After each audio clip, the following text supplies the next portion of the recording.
hackathons. C'est clair pour tout le monde, les hackathons, ou c'est un terme abscon.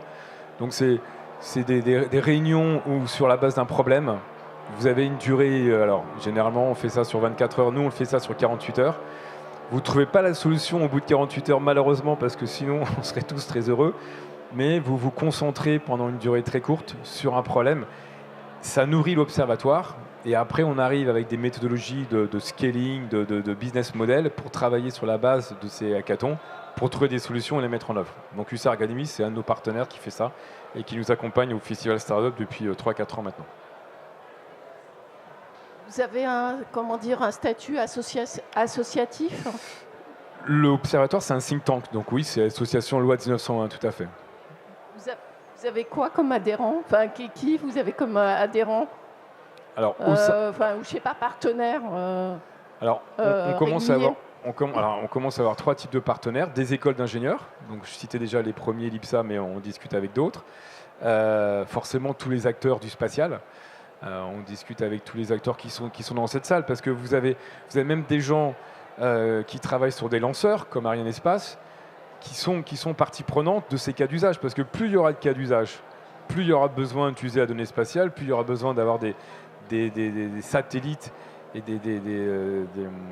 connectés les uns avec les autres. Vous avez sûrement suivi l'actualité hier soir de l'investissement du gouvernement français dans Eutelsat.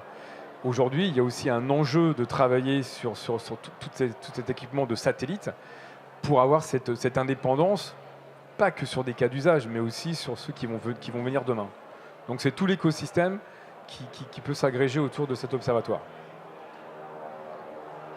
La programmation du start-up, elle n'est pas encore. Vous n'avez pas encore décidé les thèmes Alors, comme tout, alors je vais finir par une petite joke, comme on dit. Comme toute association, on fait tout, pas la veille pour le lendemain, mais c'est à peu près ça.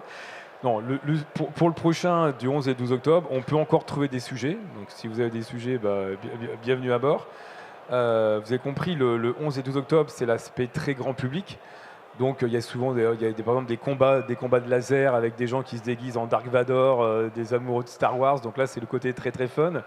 Et puis à côté, on va avoir des scientifiques qui vont venir un peu comme on l'a vu ici au PHS, qui vont y apporter de la vulgarisation sur les données spatiales et comment on peut travailler dessus. Donc c'est un peu l'abbaye de Thélème. Je pense qu'on peut y trouver ce qu'on y apporte. Donc on peut encore trouver des sujets à apporter. Il y a l'observation du spatial et il se trouve que cette année on le fait en même moment que la semaine de la science.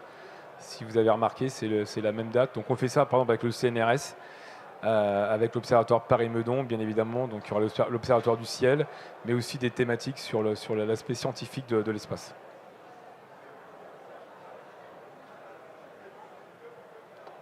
À nouveau, merci pour votre attention et d'être resté si tardivement, on va dire, avec un fond sonore. Peut-être d'autres questions, non? Merci à tous et bonne fin de salon.